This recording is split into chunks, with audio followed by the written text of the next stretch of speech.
आज आम कौन पढ़िबा आज आम पढ़िबा समतल समदीय केतेक तथ्य आमे समतल विषय केते गुड़िक आमर तथ्य जानिबा हैला।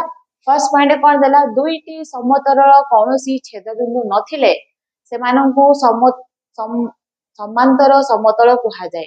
चित्र दे देला हमर कोन ए बी सी डी आउ ई एफ जी एच ए दुईटी हेले तुमर समांतर समतल। सेकंड कौन देला दुईटी समतल परस्पर को एक सरल रेखा छेद करंती। चित्र रे कोडा देला तुमर A B C D E F G H रो कोडा को देला तुमर बी सी रेखाखंड रे छेद करंती।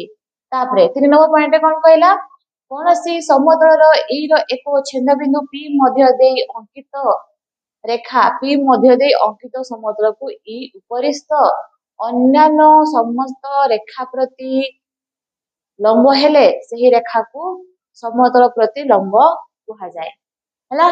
तापरे डी देखो चित्र कोन देला एफ डी रेखा ए बी सी डी समतल प्रति गोटे लंब।